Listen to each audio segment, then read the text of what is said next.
গুই সাপ জাতীয় একটা প্রাণীর কথা সহিহ বুখারীতে এসেছে, যেটা আমাদের বাংলাদেশে অনেক এলাকায় সান্ডা বলে থাকে। তো এই গুই সাপ জাতীয় প্রাণী খাওয়া কিন্তু হারাম নয়। আমরা সহিহ বুখারীর বর্ণনায় জেনেছি যে আল্লাহ রাসূল সাল্লাল্লাহু আলাইহি ওয়াসাল্লামের স্ত্রী মাইমুনা রাদিয়াল্লাহু তাআলা আনহার বাসায় আল্লাহ রাসূল সাল্লাল্লাহু আলাইহি ওয়াসাল্লাম সহ অনেক সাহাবারা খেতে বসেছিলেন। সেখানে একটা প্লেটে গুই সাপকে ফ্রাই করে দেওয়া হয়েছিল। তো রাসূল সাল্লাল্লাহু আলাইহি ওয়াসাল্লাম খেয়াল না করে সাধারণ গোশত মনে করে সেখানে তিনি হাত দিচ্ছিলেন। তখন অনেক মহিলা সাহাবারা বললেন, ইয়া রাসূলুল্লাহ, এটা তো দব, এটা তো গুই সাপ। এই কথা শুনে আল্লাহ রাসূল সাল্লাল্লাহু আলাইহি ওয়াসাল্লাম সেখান থেকে হাতটা সরিয়ে নিলেন। তো এই দৃশ্য দেখে খালিদ ইবনে ওয়ালিদ রাদিয়াল্লাহু তাআলা আনহু উনি জিজ্ঞেস করলেন, ইয়া রাসূলুল্লাহ, গুই সাপ খাওয়া কি হারাম? হারামুন আদ-দাব্বু ইয়া রাসূলুল্লাহ।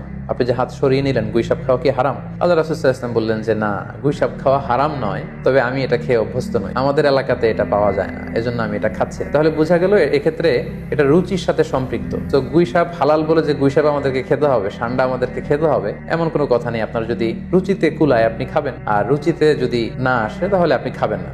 কোনো স্কলাররা বলেছেন যে সাগরের প্রাণী খাওয়া তখন জায়েজ হবে যদি সেটা সবসময় সাগরে বসবাস করে, অর্থাৎ সেটা জলজ প্রাণী হতে হবে। কিছু সময় জলে থাকে, আবার কিছু সময় স্থলে থাকে, এ জাতীয় প্রাণী খাওয়া যাবে না। যেমন ব্যাঙের কথা ওনারা উল্লেখ করেছেন। আল্লাহ রাসূল সাল্লাল্লাহু আলাইহি ওয়াসাল্লাম ব্যাঙ হত্যা করতে নিষেধ করেছেন, আর যে প্রাণী হত্যা করা নিষেধ সেটা খাওয়াও নিষেধ, সো ব্যাঙ খাওয়া যাবে না।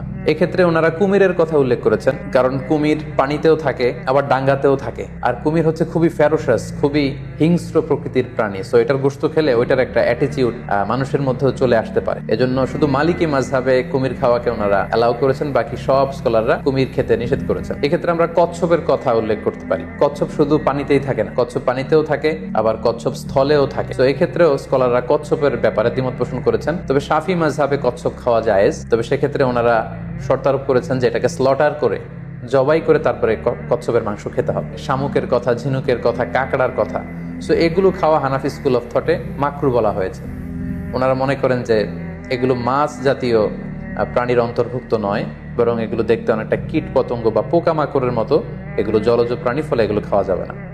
তো এক্ষেত্রে এটা রুচির ব্যাপার। আমরা যদি গোটা বিশ্বে দেখি যে মেজরিটি মুসলিম কান্ট্রিতে কাঁকড়া খাওয়া হচ্ছে, অনেক স্কলারদেরকেও আমরা দেখেছি ওনারা কাঁকড়া খাচ্ছেন, ওনারা স্কুইড খাচ্ছেন, অক্টোপাস খাচ্ছেন। তো সেক্ষেত্রে আমাদের রুচিতে যদি ভালো লাগে তাহলে আমরা খেতে পারি। অনুরূপভাবে যেহেতু সাগরের মাছ হিসেবে হাঙ্গর মাছ, তিমি মাছের ব্যাপারে অনেকে আমাদের কাছে জানতে চায়, আমরা বলবো যে হাঙ্গর মাছ খাওয়া, তিমি মাছ খাওয়াও হালাল যদি আপনার রুচিতে আসে। হালাল বলেই যে খেতে হবে এমনটা নয়। সেক্ষেত্রে আমরা সহিহ বুখারী এবং মুসলিমের একটা চমৎকার হাদিসের কথা এখানে উল্লেখ করতে পারি। সেখানে আমরা জেনেছি যে সাহাবাদের একটা দলকে আল্লাহ রাসূল সাল্লাল্লাহু আলাইহি ওয়াসাল্লাম একটা নৌ সফরে পাঠিয়েছিলেন। বেসিক্যালি কুরাইশদেরকে আটকানোর জন্য সাওয়াহিলি পথে সাগরের উপকূল দিয়ে ওনারা গিয়েছিলেন। সাথে খাবার ছিল না, খেজুর ছিল, খেজুর শেষ, গাছের পাতা পেরে পেরে ওনারা খেতেন। হঠাৎ প্রচন্ড ক্ষুধার্ত অবস্থায় 300 জন সাহাবীর একটা কাফেলা, তারা সাগরের